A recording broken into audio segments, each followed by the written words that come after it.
Bismillahirrahmanirrahim. Assalamualaikum warahmatullahi wabarakatuh. Bismillah, alhamdulillah, salatu wassalamu ala rasulillah Nabiina Muhammad bin Abdillah, la hawla wa la quwata illa billah, amma ba'du. Rabbi shrah li sadri wa yassir li amri wahlul 'uqdatam min lisani yafqahu qawli. Rabbana arinal haqqa haqqan warzuqna ittiba'ah wa arinal batila batila warzuqna ijtinabah. Qala Allah Ta'ala fi ayatil karim, a'udzu billahi minasyaitonir rajim. Bismillahirrahmanirrahim. Ya ayyuhalladzina amanu udkhulu fis silmi kafah wa la tattabi'u khutuwatis syaitan innahu lakum aduwwun mubin. Al-ayat, sadaqallahul azim wa sadaqa rasul karim, alhamdulillahirabbil alamin. Hadirin jamaah salat Isya dan tarawih yang mudah-mudahan senantiasa dirahmati oleh Allah Subhanahu wa taala. Puji syukur kepada Allah Subhanahu wa taala yang masih terus mencurahkan nikmat, inayah dan hidayah kepada kita semua, sehingga malam hari ini kita masih bisa menjalankan aktivitas ibadah puasa Ramadan malam yang ke-10, dan kita pun masih bisa menjalankan aktivitas ibadah-ibadah lainnya, salat Isya berjamaah, insyaallah salat tarawih, salat witir, yang mudah-mudahan seluruh rangkaian ibadah kita diterima Allah sebagai ibadah terbaik kita di sisinya. Amin ya rabbal alamin. Hadirin jamaah yang dirahmati oleh Allah Subhanahu wa taala, dalam kesempatan malam hari ini saya ingin menyampaikan satu tema kajian kita malam hari ini terkait dengan arkanuddin, rukun-rukun agama. Jadi rukun agama itu ada 3.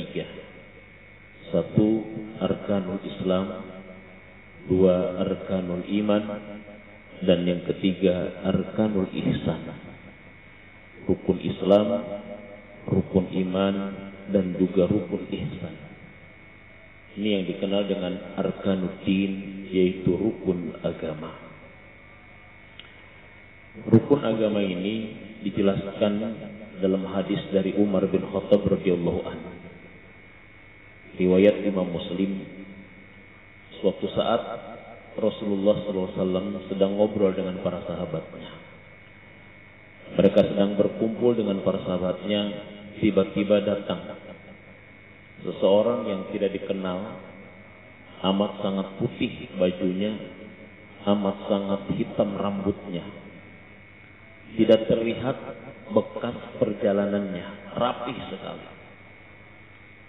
Kalau kata Dr. Mustafa Al-Bugo di dalam Al-Wafi, sarah daripada hadis Arba'in, ini adalah Jibril yang ketika datang ke majelis Rasulullah dalam kondisi yang rapih, rambutnya rapih, amat sangat hitam, pakaiannya putih bersih, tidak lusuh. Kata Dr. Mustafa Al-Bugo, ini adalah pelajaran bagaimana seharusnya kita di majelis ilmu. Di majelis ilmu itu pakaian rapi, rambut rapi, tidak kelihatan lusuh, agar mendapatkan hikmah dan manfaat dari ilmu. Kemudian laki-laki itu duduk di hadapan Rasulullah, menempelkan lututnya kepada lutut Rasulullah, menaruh tangannya di atas paha Rasulullah SAW. Yang lainnya pada kaget, pada bingung. Kemudian laki-laki itu bertanya, ya Rasulullah, akhbirni anil Islam. Wahai Rasulullah, ceritakan kepadaku apa itu Islam. Kemudian Rasulullah SAW menjelaskan, al-Islam an tashhada an la ilaha illallah wa anna Muhammadan Rasulullah wa tuqimas shalah wa tutiyaz zakah wa tasumar ramadan wa tahujjal bait in istata'ta ilaihi sabila.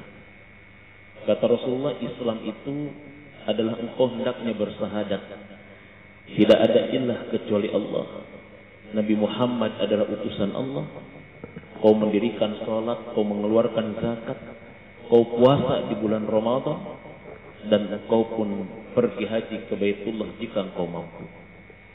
Tiba-tiba orang itu mengatakan, sodaqta, engkau benar. Fa'ajabna, maka Rasul mengatakan, aku heran. Dia yang bertanya, kok dia yang membenarkan. Kemudian laki-laki itu kemudian menyatakan lagi, fa akhbirni anil iman. Ceritakan kepadaku juga, wahai Rasulullah, apa itu iman? Qala, Rasul mengatakan, al-imanu an tu'mina billah wa malaikatihi wa kutubihi wa rusulihi wal yaumil akhir wa bil qadari khairihi wa syarrihi. Iman itu, kata Rasul, kau beriman kepada Allah, beriman kepada malaikat-malaikat, beriman kepada kitab-kitabnya, Al-Quran, Zabur, Taurat, Injil. Kau beriman juga kepada hari kiamat. Kau beriman kepada nabi-nabinya. Kau beriman kepada takdir. Baik takdir itu baik maupun buruk. Lagi-lagi laki-laki yang rambutnya hitam dan pakainya serba putih itu mengatakan, "Shaddaqta, engkau benar wahai Muhammad." Rasulullah makin heran. Kemudian laki-laki itu mengatakan lagi, "Fa akhbirni anil ihsan." Ceritakan kepadaku tentang apa itu ihsan. Lagi-lagi Rasul mengatakan, "Al-ihsan an ta'budallah ka'annaka tarah fa illam takun tarah fa innahu yaraka." Hendaknya kau beribadah kepada Allah seolah-olah engkau melihat Allah. Jika engkau tidak mampu melihat Allah, maka yakini kalau Allah melihat engkau. Jadi rukun ihsan itu cuma dua. Dalam ibadah seolah-olah kita bisa melihat Allah. Kalaupun itu tidak mampu, maka kita yakini bahwa kita dilihat Allah. Orang kalau ibadahnya yakin dilihat Allah, kalau ibadahnya yakin dipandang Allah, dikontrol Allah, pasti baik. Sama kayak yakinnya kita sedang puasa. Bapak lagi puasa sekarang, pulang kerja panas capek, buka kulkas ada sirup, buka kulkas ternyata ada es campur, es buah bekas buka. Masya Allah. Es buah milik kita, belinya pakai uang kita. Istri kagak ada lagi ke pasar, anak lagi sekolah. Cuma kita yang ada, haus, lapar, letih, pulang kerja. Nggak berani kita minum, Pak. Nggak berani kita makan. Kenapa? Seolah-olah kita yakin Allah melihat kita. Allah mengontrol kita. Ini kan krisis sekarang, ini kan krisis. Ada rasa kita ngerasa dikontrol oleh Zat yang Maha Gaib. Kita itu krisis diawasi oleh Zat yang Maha Gaib. CCTV itu lebih kita takutin, Pak, daripada Raqib dan Atid. Penjara lebih ditakutin daripada neraka. Palunya hakim lebih ditakutin daripadanya palunya Mungkar Nakir gitu. Kenapa sebabnya? Karena palu hakim kelihatan, CCTV kelihatan, penjara kelihatan, tapi Raqib Atid nggak kelihatan. Ini krisis iman terhadap yang gaib. Krisis iman terhadap yang gaib. Jadi terjadinya penyimpangan dalam hidup ini disebabkan karena kita tidak punya ihsan. Tidak punya ihsan. Ihsan dalam ibadah. Seolah-olah kita melihat Allah. Kita melihat surga. Kita melihat neraka. Kalaupun itu tidak mampu, yakini kalau Allah mengontrol dan melihat kita. Dan seandainya kita merasakan adanya itu, yakin terhadap kontrol Allah, penglihatan Allah, pengawasan Allah, yakin kita hidup akan on the track. Kita hidup itu pasti di jalur yang benar. Tidak akan ada penyimpangan. Kita kan kalau ada CCTV kan Masya Allah. Lagi kerja juga, awas, bos ngelihat dari CCTV. Benar banget kita lagi kerja. Tapi sebetulnya malaikat Mungkar Nakir, malaikat Raqib Atid kan nempel sebetulnya. CCTV Allah ini kan bumi, Pak, sebetulnya. Di mana bumi dipijak, di situ ngontrol kita. Apa dalam ayatnya? Idza zulzilatil ardu zilzalaha wa akhrajatil ardu athqalaha wa qala al insanu malaha yauma idzin tuhadditsu akhbara. Pada hari itu nanti bumi menceritakan tentang apa yang kita lakukan di punggung bumi ini selama di dunia. Diceritakan semuanya. Ini CCTV Allah, bumi yang begitu dahsyat, yang begitu besar, yang kita injak setiap hari. Tapi kadang-kadang kita lagi-lagi nggak takut dengan CCTV Allah berbentuk bumi itu. Tidak takut dengan CCTV Allah yang berbentuk raqib dan atid, yang Allah katakan wa may yalfizu min qaulin illa ladaihim raqibun atid. Enggak ada satupun yang kita keluarkan dari ucapan kita, yang kita lakukan melalui perbuatan kita, melainkan semuanya terekam dengan jelas pada raqib dan atid yang ada di kanan dan kiri kita. Hadirin jamaah salat Isya dan tarawih yang dirahmati oleh Allah Subhanahu wa taala. 3 arkanuddin ini sebetulnya bahasan yang amat sangat panjang. Kalau kita bahas dalam kesempatan kultum. Kultum itu kuliah terserah antum lah ya. Ya, dalam konteks kita pada saat ini. Karena masing-masing memiliki penjelasan yang amat sangat panjang. Contoh misalkan tentang Islam. Tapi dalam kesempatan ini saya tidak akan terlalu detail. Cuma kita harus yakini bahwa Islam itulah agama satu-satunya yang benar di sisi Allah. Inna dina indallahil Islam. Dr. Yusuf Al-Qum menegaskan begini. Islam itu pertama adalah punya karakter robbaniyah. Karakter robbaniyah itu agama yang bersumber dari Allah. Wad'un ilahiyun yusaku lidawil uquli sa'adatihim dunya wa ukhra. Dia adalah agama yang bersumber dari Allah, wad'un ilahi. Dia adalah wahyu ilahi. Yusaku lidawil uqul yang diserahkan kepada orang berakal. Jadi Islam ini agama untuk orang berakal. Dan akal dalam Islam kedudukannya sangat tinggi. Bahkan dia termasuk syarat taklif. Syarat taklif itu adalah syarat seseorang terkena tuntutan hukum kalau berakal. Dalam bahasa fikihnya namanya mukallaf. Makanya fikih itu bicara tentang hukum yang terkait dengan mukallaf. Jadi Islam ini agama untuk orang berakal. Kalau ibu dan bapak tidak mau diperintahkan syariat Islam, tidak mau menjalankan syariat Islam tapi tidak mau berdosa, boleh. Syaratnya harus hilangkan akalnya dulu, kan begitu maksudnya. Jadi rufi al-qalam an salasin, diangkat catatan amal dari manusia itu disebabkan karena 3, kan. 1, orang tidur sampai dia bangun, dia tidak sholat pun tidak dosa, Pak. Kalau dia tidur terus, nggak puasa pun nggak dosa, Pak. Kalau tidur terus. Jadi yang kedua, dia adalah anak kecil sampai dia balik. Itu nggak dosa, nggak ada tuntutan hukum. Yang ketiga, orang gila sampai dia sembuh.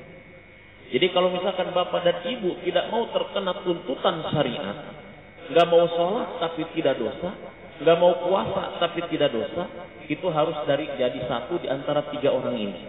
1, tidur selama-lamanya. 2, jadi kembali lagi ke anak kecil. Ini kayaknya tidak mungkin. Tidur selama-lamanya juga tidak mungkin. Balik lagi juga ke anak kecil tidak mungkin. Yang paling memungkinkan 1, jadi orang gila. Itu aja pokoknya.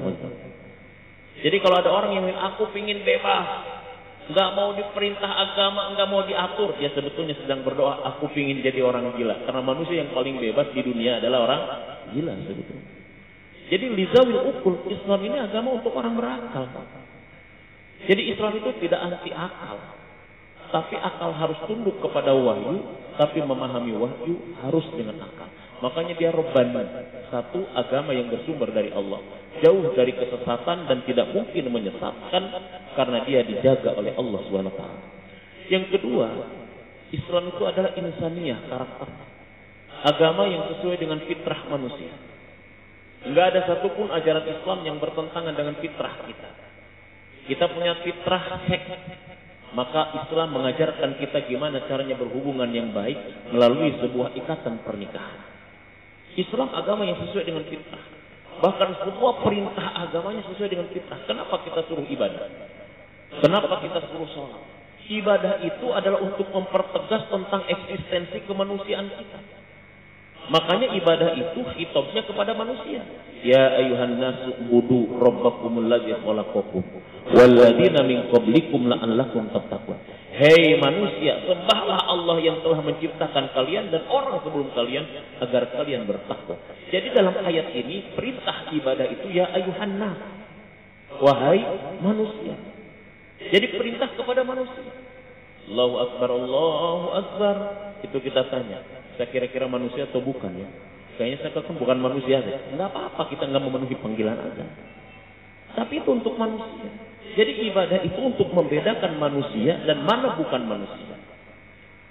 Binatang makan, kita makan. Kerbau makan, kita makan. Kerbau tidur, kita tidur. Kerbau kawin, kita kawin. Kerbau kerja, kita kerja. Tapi kan kita sholat, kita ngaji, kerbau enggak. Jadi kalau ada manusia makan, tidur, kerja, ibadah kagak, sholat kagak, ngaji kagak, puasa kagak. Gak jauh bedanya dengan kerbau kan ya. Kalau kerbau masih mendingan, pas bulan haji mahal gitu. Tapi kita manusia kan. Jadi seperti itu. Jadi semua ajarannya adalah sesuai dengan fitrah. Itu namanya insaniyah. Dan yang selanjutnya Islam itu wasatiyah. Agama yang pertengahan. Agama yang tawazun. Tidak melulu bicara tentang akhirat tapi bicara tentang dunia. Tidak melulu bicara tentang wahyu tapi juga tentang akal. Dia harus memadukan antara akhirat dan dunia. Antara akal dan wahyu, antara material dan spiritual, antara jasmani dan rohani. Itulah Islam. Itulah Islam. Agama yang wasatiyah, agama yang moderat, yang seimbang antara kehidupan dunia dan kehidupan akhirat. Tidak seperti agama yang lain. Ada yang dunia melulu, akhiratnya dilupakan.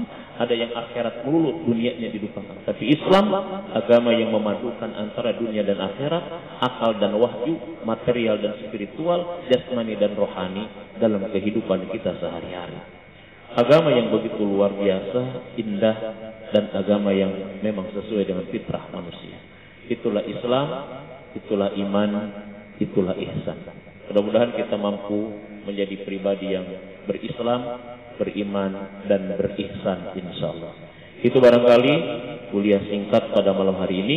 Mudah-mudahan ada manfaatnya bagi kita semua. Yang benar dari Allah, yang salah semata-mata kebodohan sendiri. Billahi taufiq wal hidayah. Assalamualaikum warahmatullahi wabarakatuh.